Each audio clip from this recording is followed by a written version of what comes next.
Halo, selamat pagi anak-anak. Apa kabar hari ini?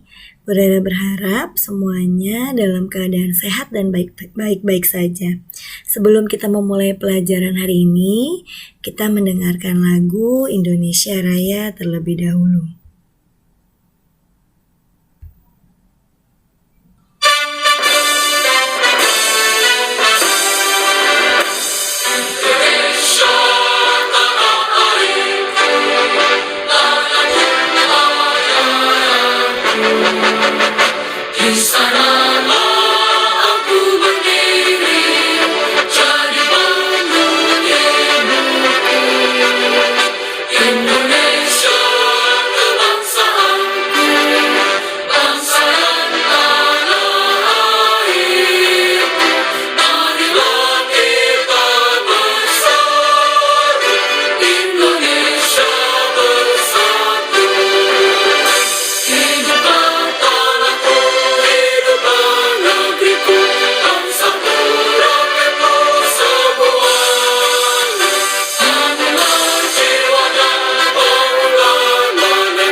Sebelum kita memulai pelajaran hari ini, sebaiknya kegiatan pertama kita akan awali dengan doa. Ya anak-anak, kita mempersiapkan diri untuk berdoa, berbicara kepada Tuhan. Marilah kita siapkan hati dan diri kita untuk berdoa dalam nama Bapa dan Putra dan Roh Kudus. Amin. Ya Tuhan, Engkaulah sumber kebijaksanaan sejati, sinarkanlah cahayamu ke dalam hati dan pikiran kami, agar kami dapat memahami apa yang diajarkan pada hari ini. Semoga dengan demikian Engkau dimuliakan selama-lamanya. Amin. Bapa kami yang ada di surga, dimuliakanlah namamu, datanglah kerajaanmu, jadilah kehendak-Mu, di atas bumi seperti di dalam surga. Berilah kami rezeki pada hari ini dan ampunilah kesalahan kami, seperti kami pun mengampuni yang bersalah kepada kami. Dan janganlah masukkan kami ke dalam pencobaan, tetapi bebaskanlah kami dari yang jahat. Amin. Bagaimana anak-anak, sudah siap untuk belajar hari ini? Ya, sekarang kita akan belajar tema 1, subtema 2, pembelajaran kedua, senangnya berkreasi. Nah, kita akan memulai pelajaran, kita akan mulai ya. Sebelum kita lanjut memulai pelajaran, anak-anak tahu tidak ada lagu dari Bali judulnya Mah Cepet-Cepetan. Ini adalah lagu berasal dari Bali yang menceritakan bahwa penduduk masyarakat Bali itu adalah orang yang cepat dan tegas, gesit di dalam bekerja. Nah, kita dengarkan ya.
tadi adalah lagu Bali, Cepet-cepetan. Sekarang kita lanjut lagi ya. Nah, anak-anak, silakan anak-anak membuka halaman buku tematik A, halaman 68 sampai 69. Nanti anak-anak bisa baca setelah mendengarkan video ini tentang keunikan tari Bali. Di situ akan menjelaskan ada beberapa gerakan yang menjadi keunikan tari Bali. Ya, anak-anak jangan lupa membaca bukunya. Nah, keunikan tari Bali itu ada pada gerakan kepala dan leher tali Bali. Nah, kalau anak-anak lihat gambarnya, biasanya tari Bali juga memainkan, kalau menari itu memainkan matanya. Kalau menurut bacaan itu gerakan mata disebut dengan seledet. Nah, kalau ngepik artinya itu leher rebah kanan dan kiri bergantian. Kalau ngelindu itu artinya menoleh ke kanan dan ke kiri. Kalau nyulengek itu artinya melihat ke atas. Get-get artinya melihat ke bawah. Kalau kidung but muring artinya bergeleng. Ya. Jadi nanti anak-anak bisa baca halaman 68. Itu akan menjelaskan beberapa gerakan keunikan tari Bali. Nah, anak-anak, contoh tarian yang ada di Indonesia nanti anak-anak bisa isi di halaman 71. Nah, itu kalau Sumatera, selain ada saudati, ada tari piring, tari saman, dan persembahan Minang. Kalau dari Jawa, itu ada tari bondan, tari gambyong, serimpi, dan gamberanom. Kalau dari Bali, itu ada tari pendet, tari legong, tari barong, tari kecak, dan tari panji semirang. Dari Kalimantan, itu ada burung enggang, tari perang, tari leleng, tari manang, dan tari gong.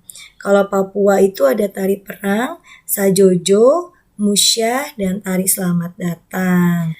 Tadi kita sudah belajar tentang tarian yang ada di Indonesia. Nah, anak-anak, Indonesia itu kaya akan budaya, kaya akan berbagai macam keanekaragaman. Nah, selain tarian, Indonesia juga memiliki alat-alat musik, alat-alat tradisional yang sangat banyak. Nah, kita akan belajar salah satunya yaitu kecapi. Kecapi itu berasal dari Bandung. Kecapi dan angklung itu berasal dari Bandung. Kalau kecapi dimainkan dengan cara dipetik, kalau angklung dimainkan dengan cara digoyangkan. Nah, kalau nomor 3 ini adalah alat musik tradisional dari Papua yaitu tifa. Ya, dia biasanya mainkannya dengan cara dipukul. Nah, yang keempat ini adalah kalau anak-anak lihat gambarnya, ini adalah alat musik sasando. Sasando ini dimainkannya dengan cara dipetik. Nah, ini adalah alat musik tradisional dari NTT. Nah, kalau nomor 5 ini ada gitar dan suling. Gitar dan suling ini biasa juga disebut dengan ukulele kalau di Cirebon. Ya, di Cirebon itu disebutnya ukulele. Nah, ini dimainkan dengan cara dipetik. Sama dengan kecapi. Nah, kalau suling dengan cara ditiup. Nah, kalau nomor 7 ini adalah salah satu alat musik di dalam gamelan. Yaitu ini ada namanya alat musik bonang. Di situ ada gong, ada bonang. Nah, itu semuanya sama dimainkan dengan cara dipukul. Ya. Nah, anak-anak, kita lanjut lagi.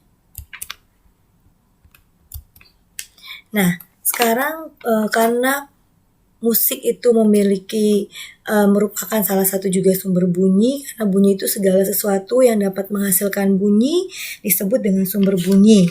Nah, bunyi itu berasal dari benda yang bergetar. Nah, kecepatan suara adalah jarak untuk melakukan perjalanan gelombang suara dalam jumlah waktu tertentu. Kecepatan suara itu disebut dengan rambat bunyi. Nah, biasanya bunyi itu merambat melalui udara, melalui benda padat, dan melalui benda cair. Coba kalau anak-anak perhatikan gambar di depan anak-anak, ini adalah merupakan sumber bunyi. Nah, sumber bunyi itu bisa macam-macam, dari mana saja sumber bunyi. Bisa dari radio, dari klakson, dari burung yang berkicau, dari petikan gitar, dari petir, suara petir, dari suara orang berteriak, dan dari suara lonceng. Ya, kita lanjut lagi. Nah, nanti anak-anak bisa latihan, belajar di rumah. Contohnya seperti ini. Misalnya gitar dapat berbunyi apabila senarnya dipetik.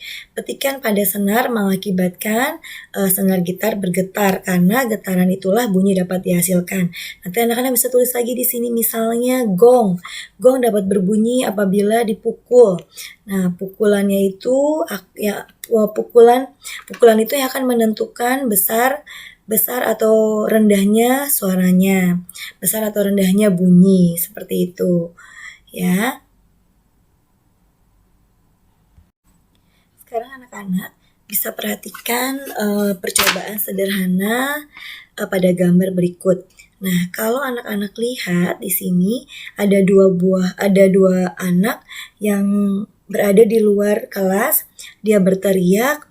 Nah, ini bahwa percobaan ini itu adalah menjelaskan bahwa bunyi itu merambat melalui udara. Jadi suara yang anak-anak keluarkan itu untuk berteriak itu gelombang bunyinya sampai ke telinga kita. Jadi melalui udara.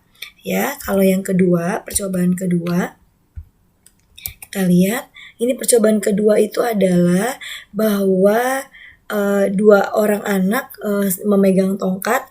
Nah, itu yang anak sebelah kiri itu memukul ujung tongkat dengan pensil.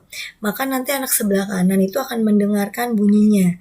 Nah, di sini menjelaskan, percobaan ini menjelaskan bahwa bunyi itu merambat melalui benda padat. Jadi kalau misalnya kedua ujung tongkat pramuka itu dipegang, lalu yang satu memukul-mukulnya dengan pensil, maka yang satunya lagi akan mendengar bunyi dari pukulan tersebut. Nah, ini menandakan atau menjelaskan bahwa bunyi itu merambat melalui benda padat. Ya, kita lanjut lagi. Yang ketiga, percobaan sederhana itu ingin menjelaskan bahwa bunyi itu merambat juga melalui benda cair. Nah, misalnya kalau anak-anak menaruhkan batu koral dalam ember, kemudian isi dengan air. Nah, masukkan corong ke dalam ember hingga bagian bawah terendam. Lalu minta teman kamu untuk mengetuk salah satunya. Nah, maka kalau kamu mencondongkan telingamu dengan menggunakan corong, maka akan terdengar suara ketukan batu pada ember itu. Nah, ini di sini menjelaskan bahwa percobaan ini ingin menjelaskan bahwa bunyi dapat merambat melalui benda cair. Nah, nanti anak-anak dapat kalau anak-anak penasaran dapat membuktikan sendiri di rumah. Percobaan sederhana bisa percobaan yang pertama, kedua, atau ketiga. Jadi bunyi itu merambat bisa melalui udara, melalui benda padat, dan melalui benda cair. Dan semuanya itu bunyi yang dimilikinya pun berbeda setiap media atau perantaraannya. Jadi demikian anak-anak untuk pembelajaran hari ini. Nanti anak-anak bisa membaca kembali untuk materi hari ini untuk dipahami kembali. Ya, anak-anak selamat mengerjakan tugas dari ibu guru yang berikan. Semoga anak-anak tetap semangat dan selalu berusaha untuk melakukan yang terbaik. Tuhan memberkati kita semua. Amin.